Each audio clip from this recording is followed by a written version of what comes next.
il est temps de se séparer de Dr Seck. Juste une question. Non, ça c'est...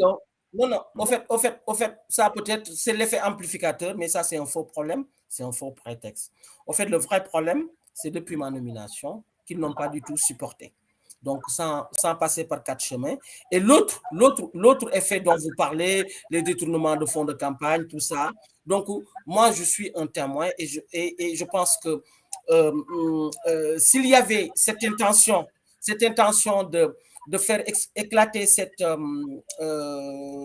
histoire rocambolesque qui n'honore pas l'image du Parti démocratique sénégalais, surtout la Fédération PDS de France, ça ne serait pas une affaire qui sortirait après fin 2019, début 2020. Ça serait une affaire qui serait dit au lendemain des législatives ou pendant même la campagne des législatives, parce que j'étais au cœur même de cette affaire de malversation financière, parce que j'étais au cœur de cette commande qui devait servir à la Fédération PDS de France, parce que c'est moi-même qui ai remis ce dont le frère secrétaire général national avait besoin pour nous venir en aide en moyen mécanique, ça veut dire acheter en gros, je rappelle que Abdoulaye Wade ni ngeen ko waxee moo jëndoon ay auto pour fédération bi pour ñu mën a def seen déplacement bien sûr que oui.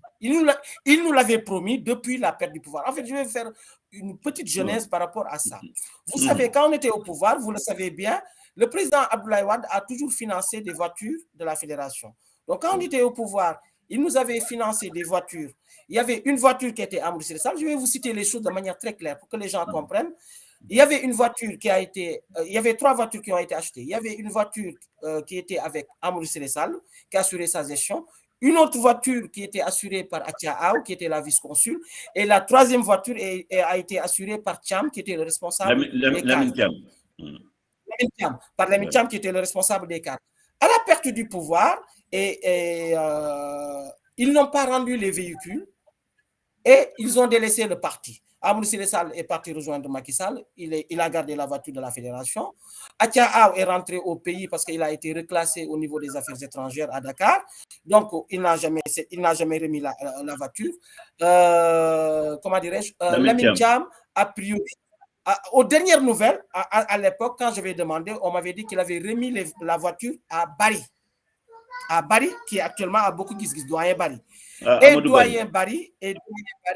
Et doyen Bari apparemment a dit qu'il avait laissé la voiture parce que la voiture était en panne. Et quand on a rendu compte au frère secrétaire général national, le président Abdoulaye Wade, il a dit laissez-les avec les voitures. Moi, Inch'Allah, je vais vous financer pour d'autres voitures. C'est là où est partie l'idée. Donc, pour avoir des moyens. Et le président a tenu parole et a mis en exécution cette promesse la veille de son départ. La veille, je vous dis, la veille de son départ, parce que j'étais à Versailles, la veille de son départ pour les législatives au Sénégal. J'étais à Versailles jusqu'à 21h, j'étais dans son bureau. On a acté l'achat des voitures, le financement de ces voitures à Versailles. Combien de voitures? Non, en fait, c'était une demande de 2 véhicules.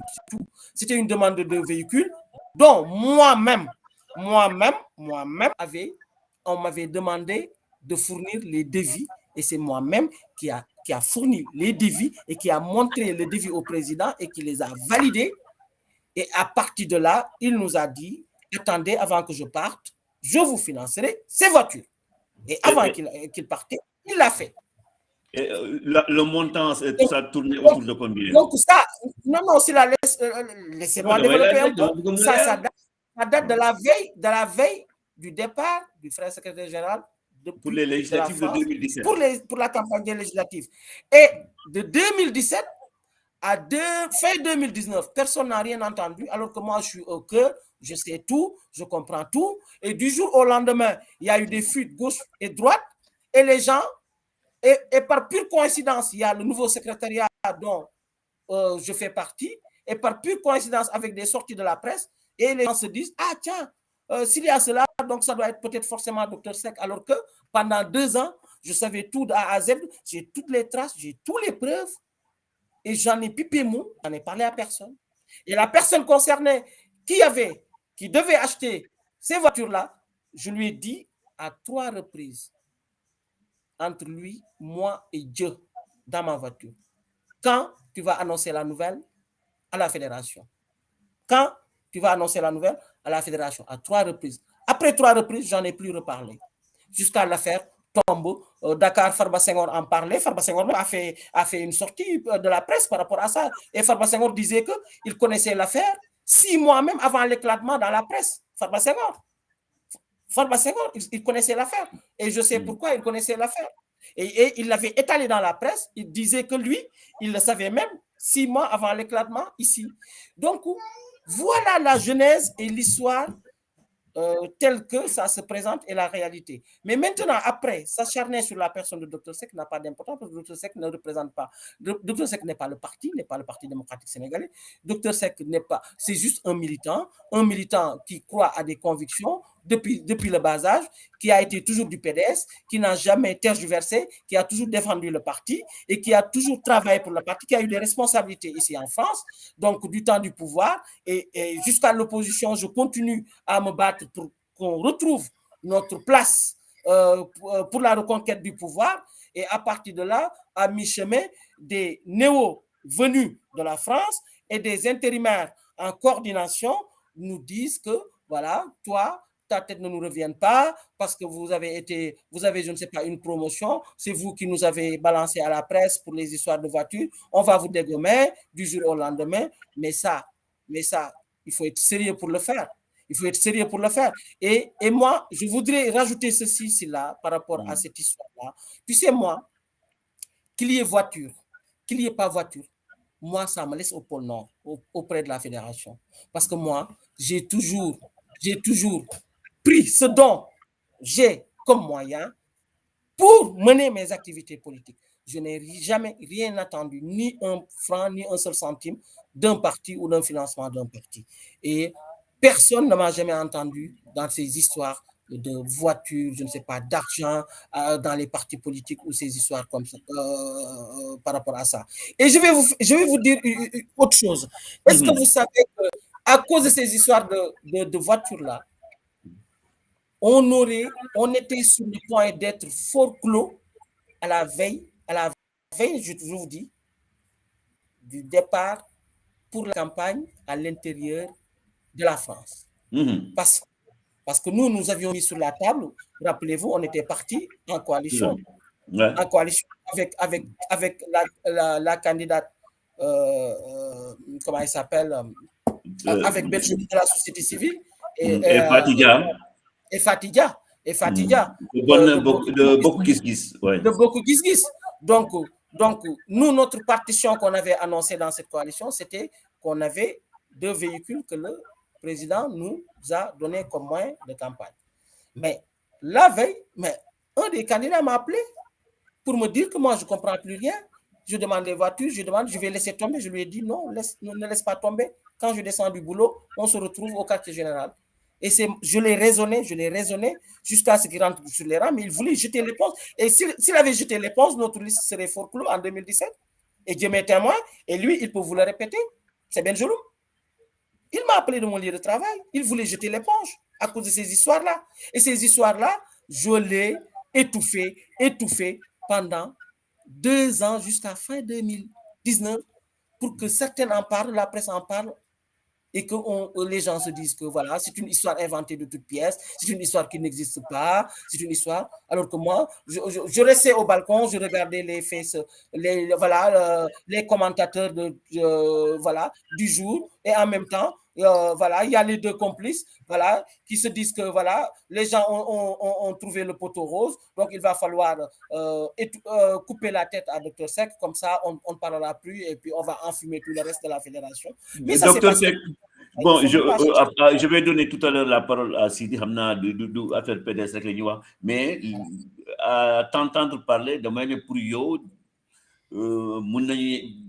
peut-être Dr Seck est moins incarné légitimité au sein de la fédération. En tout cas, vous m'avez dit. Non, vous savez, moi, je ne cherche pas à incarner la légitimité. La légitimité, pour moi, ça s'acquiert. La légitimité, ça s'acquiert par la posture, par la démarche et par la responsabilité, et par l'éthique et par la morale.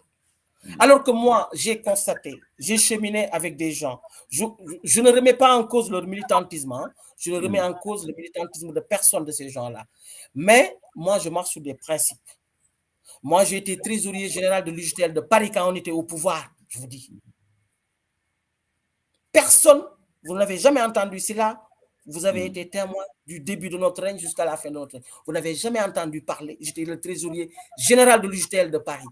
Macky Sall, un de ces voyages où on l'avait accueilli à l'aéroport Charles de Gaulle, Macky Sall nous avait remis, voilà, comme par tradition, quand une autorité arrive, voilà, l'UJTL allait l'accueillir. Et Macky Sall nous a remis à maintes reprises de l'argent. Et à chaque fois, même si je suis absent, les gens ils viennent jusqu'à chez moi pour me le remettre. Parce qu'ils savent que cet argent-là est entre de très bonnes mains. Et tous les anciens frères de parti d'ici, de l'UJTL à l'époque, des cadres, il ne reste que Dr Seck dans cette fédération. Vous connaissez Amadouba, vous connaissez Chérif Si, vous connaissez comment ils s'appellent. Il y en a certains qui sont retournés, les Papio, les Doudou Sidibé. Mais de toute cette équipe-là, de cette génération, je vous dis, il n'y a que Dr Seck qui est resté après la perte du pouvoir. Et après, il y a un intérimaire venant de Dakar qui avait une mission de commissariat pour venir ici vendre des cartes, à qui on dit comment dirais-je, de coordonner de par sa disponibilité après le départ de Amadou Siré Sall. Et c'est cette même personne qui se prend pour dire que voilà, c'est moi qui choisis qui est du PDS, qui n'est pas du PDS, qui on doit exclure, qui on ne doit pas exclure. Mais on nous prend pour qui? Mais on est dans un parti politique et la décision d'exclure quelqu'un dans un parti politique, ça passe, c'est un processus. Et ce processus-là, apparemment, ils ne le comprennent pas. Ils sont pendant des décennies dans le parti, mais ils ne connaissent pas les choses les plus élémentaires. C'est à partir de ce moment-là, je me suis dit, écoutez, il va falloir que je continue à travailler. Moi, je dis, je continue à travailler, mais je n'ai jamais dit je continue à travailler dans la division. Je continue à travailler avec les gens qui ont le sens de l'éthique, le sens de la morale et le sens de la responsabilité et qui sont en capacité de faire gagner ce parti ici en France et qui ont l'étoffe, qui ont la morale, qui ont l'éthique pour nous faire sortir de l'ombre où nous sommes à la lumière. Moi, c'est à partir de là, on est à égale dignité en tant que membre du Parti démocratique sénégalais, que les gens qui adhèrent à la ligne que je défends sont venus avec moi et on continue à cheminer parce qu'on se réclame toujours de la Fédération PDS de France.